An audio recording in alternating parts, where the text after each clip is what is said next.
Hey guys, tonight we're settling into something a little softer, a little slower, and just strange enough to keep your mind lightly occupied while the rest of you drifts off. So go ahead, get comfortable, adjust the blanket, let your shoulders drop, and allow the day to wander away while we step gently into a story from a quiet corner of the world sometime in the late 1800s, in a village that looked exactly like every painting of a peaceful countryside, but with far more mud and far fewer smiling peasants. This was the kind of village where time didn't hurry, probably because it took one look at the hill roads and said no thank you. And in this slow-moving little place lived a boy named Elias, who had a talent for adopting objects that had completely given up on life. Among these objects was an old wooden clock that didn't tick, didn't chime, and didn't do anything except sit in the corner like a retired nobleman who refuses to admit he's retired. The clock had belonged to Elias's grandfather, a man who apparently had legendary storytelling abilities and an equally legendary mustache. After he passed away, the clock remained stubbornly silent, a little crooked, and always looking like it had seen something traumatic but had chosen to keep it to itself. Every morning, Elias tapped the clock with the casual optimism of a child who believed anything could come back to life if you bothered it enough.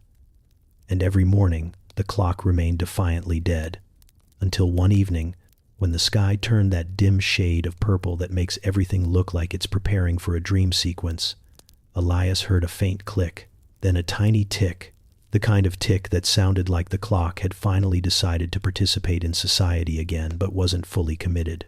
Naturally, Elias leaned closer, because curiosity is the dominant personality trait of every 10-year-old, and to his complete confusion, the clock's hands moved backward, not dramatically, not magically, just a simple backwards tick, like time shrugging and saying, "Fine, let's go this way instead." And then the air shifted. Not in a scary way, just in that quiet, charged way the air feels before a storm or before your teacher asks why you didn't bring your homework. Suddenly, Elias wasn't in his cottage anymore, not fully. He saw the village as it had been decades earlier, roofs that looked more patched, fields that looked more empty, and absolutely no chickens, which was deeply concerning because if a village has no chickens, something is wrong on a structural level. And there, walking down the road, was a woman holding a bundle wrapped in blue cloth, crying softly. Then the vision vanished. Elias blinked, and the cottage returned like it had been waiting impatiently for him to finish whatever that mental detour was. His mother stirred soup. His father complained about taxes, a timeless tradition, and the clock sat there acting like it hadn't just projected historical footage into her child. Over the next few days, the visions returned whenever Elias touched the clock. Each one was a quiet slip into the past. Villagers rushing through snow as if trying not to acknowledge something they feared. A wedding where everyone looked like they wanted to escape out a window. A burning grain silo caused by a man holding an oil lamp, like he had never met the concept of fire safety. The scenes didn't come with explanations, because apparently the clock believed in minimalism. Elias realized the visions formed a pattern only when he saw the crying woman again, heading toward the church, the blue bundle in her arms, shifting just enough that he prayed it was a baby and not someone's extremely emotional laundry. He saw the people digging under the old oak tree too, only in an earlier time when the tree was smaller, and then later when they returned, looking worried. Slowly, gently, like puzzle pieces drifting together in a stream, the story of the village began forming itself. The woman with the blue bundle appeared a third time, standing in front of an empty cottage, hesitating like someone torn between duty and heartbreak.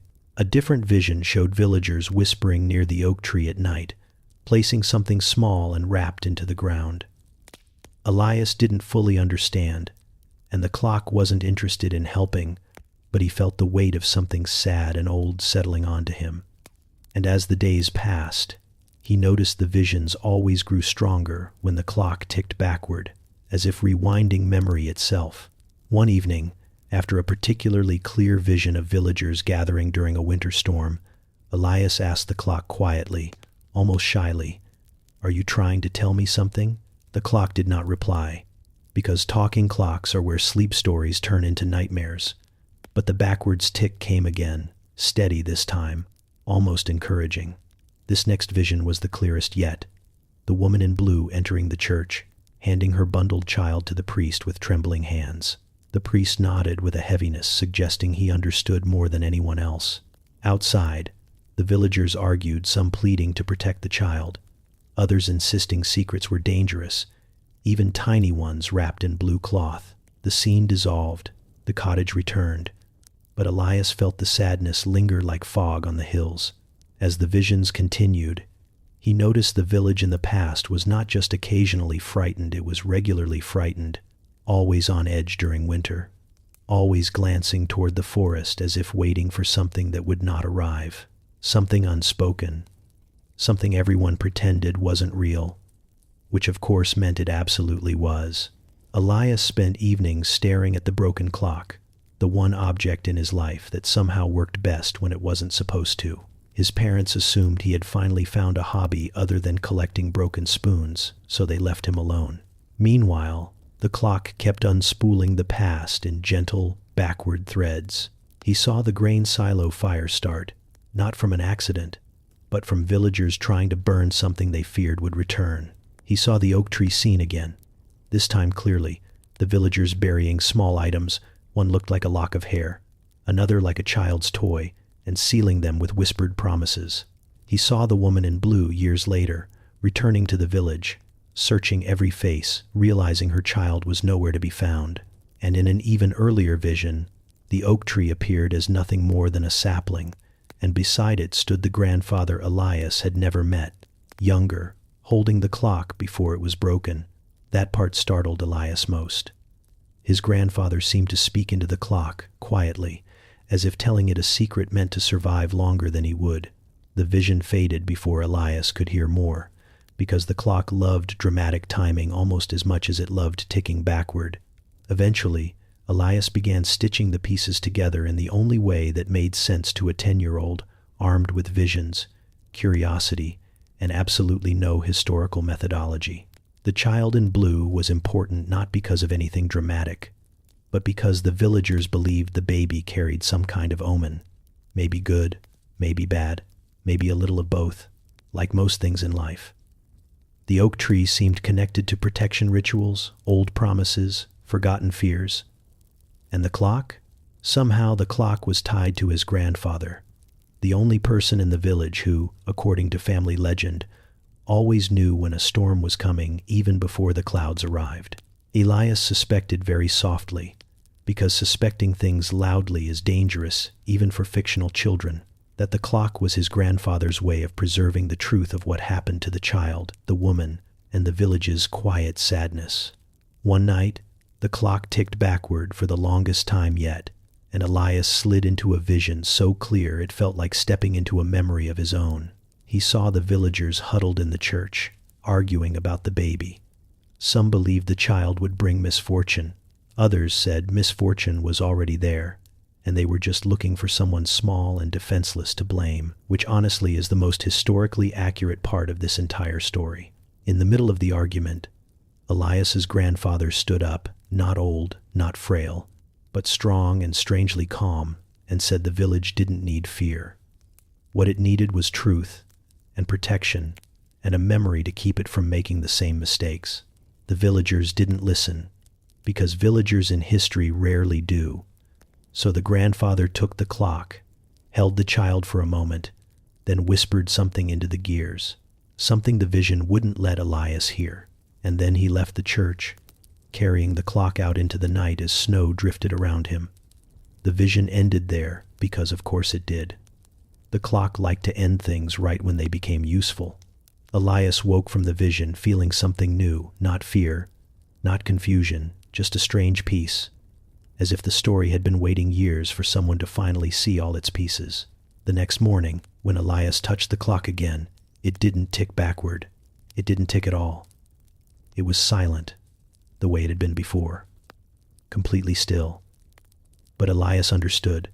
The clock had shown him what it needed to show. The village's old sadness wasn't a curse or a myth. It was just a memory that had been carried too long without being spoken. And now the memory lived in him too. Not heavy, not frightening, just quietly present, like the soft ticking of a clock that no longer needed to run. And so life went on. The village remained slow, the chickens remained judgmental, Elias remained curious, and the clock remained exactly what it had always been, a broken object holding more truth than anyone expected. But sometimes, when Elias passed by it in the evenings, he swore he heard the faintest sound, not ticking, not turning, just a small, content sigh, the kind an old secret makes when it finally gets to rest. And yet, as peaceful as everything seemed, Elias couldn't help noticing that something in the village had subtly shifted after the clock fell silent, almost like everyone had collectively exhaled a breath they didn't know they'd been holding for decades. The older villagers walked with a little less stiffness, as if their bones remembered a winter long ago but no longer feared its return. The younger villagers played more loudly, which in any other place would be normal, but here felt almost revolutionary, considering this was a community that historically reacted to loud noises the way a cat reacts to cucumbers. Even the church bells sounded brighter, though that might have been Elias projecting optimism onto a very old building that still leaned to the left, like it had opinions about architecture.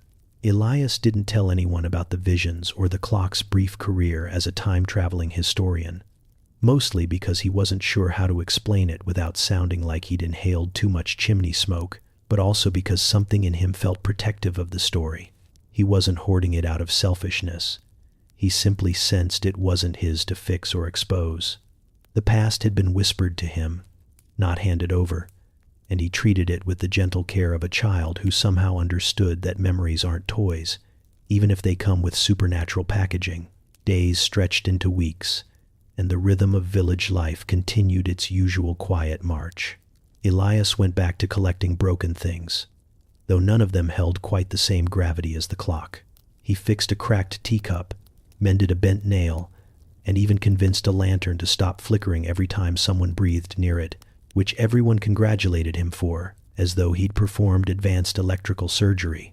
But whenever he walked past the old clock, he still felt that faint hum. Not literal, not audible, more like a feeling of presence, the way you feel watched by a cat, even when the cat is pretending not to watch you. One misty morning, Elias wandered toward the oak tree, the same one he'd seen so many times in the visions, now tall, solid, and quiet in that ancient tree kind of way that suggests it knows everything but refuses to gossip. He placed his hand on its bark, half expecting some cinematic jolt or flashback, but nothing happened. Instead, he felt warmth, steady and grounding, as if the tree was simply acknowledging him. And in that moment, Elias sensed something he hadn't before. The past wasn't trapped. It wasn't haunting the village. It wasn't even sad anymore. It was simply settled, like a story finally reaching the last page. Still, curiosity is an active condition in 10-year-olds, and one afternoon, Elias finally asked his father an innocent question disguised as small talk. Did anything strange ever happen here a long time ago? His father paused long enough for Elias to suspect he'd accidentally triggered a side quest. After a sigh that felt like it came from 19 generations of tired ancestors, his father admitted that yes, the village used to host a superstition problem, which is what adults call things they don't want to elaborate on. Something about a winter baby and an omen, and people panicking the way people do whenever they encounter anything more mysterious than bread rising too fast. When Elias gently pressed for details, his father waved it off, saying most of the story was lost, and the rest wasn't worth telling because people back then got dramatic over nothing, which frankly is the most honest assessment of human history anyone has ever given. Despite the dismissal, Elias noticed something important. His father didn't seem afraid of the topic. No tension. No nervous glances toward the forest. Just mild annoyance at the idea that great-great-grandparents had been melodramatic. That, more than anything, Convinced Elias the village was finally free from the weight it didn't even know it carried. Winter arrived quietly, without dread, without whispers, without villagers clutching their coats as though waiting for an omen to crawl out of the snow. It was just winter, cold, inconvenient, and full of chores, but not heavy. Elias spent the season helping shovel paths, occasionally poking icicles for scientific reasons, and sometimes sitting beside the clock during long evenings, not expecting visions anymore, but enjoying the simple presence of something that had once bridged time for him. He often wondered about the woman with the blue bundle, about whether she ever found the peace she deserved, whether her child grew up somewhere warm and safe, whether the grandfather had helped her or simply witnessed her sorrow. But over time, even those questions softened into something gentler, like folded memories that don't demand answers.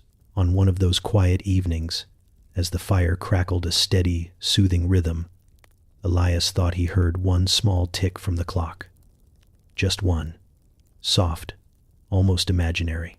Not a call, not a vision, just a greeting, as if the clock was reminding him that time is never truly broken. It simply moves according to its own logic, weaving people and stories and mistakes and hopes into patterns we don't always understand while we're standing inside them. Elias smiled, whispered good night to the clock like it was an old friend, and let the sound fade into the calm of the room.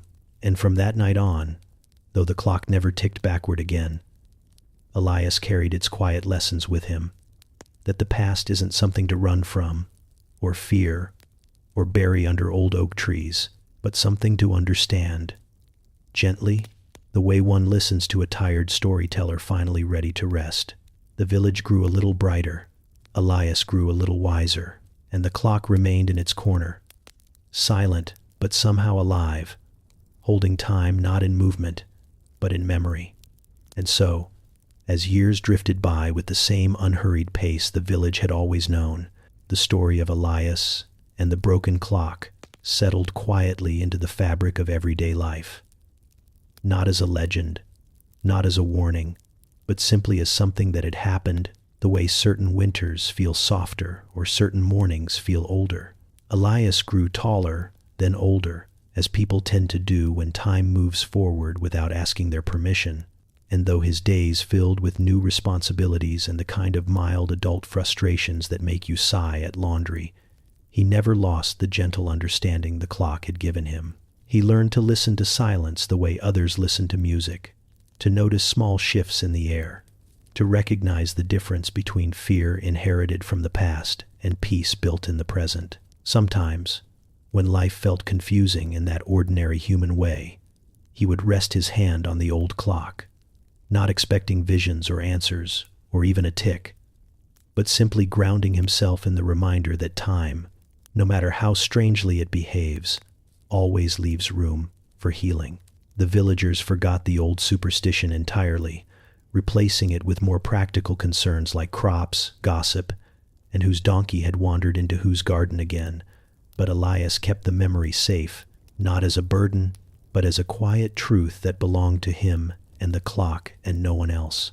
And whenever winter returned, with its soft snow and long nights, and the kind of hush that makes the world feel like it's holding its breath, Elias would look toward the oak tree, sturdy and calm, and feel a sense of completion settle over him, knowing the past had been seen, understood, and gently laid to rest. In the end, the clock remained exactly where it had always been, silent, steady, and strangely comforting. No longer a gateway to forgotten fears, but a companion to the present, a symbol not of broken time, but of mended memory. And in that softness, in that quiet, life continued calm, unhurried, and utterly enough.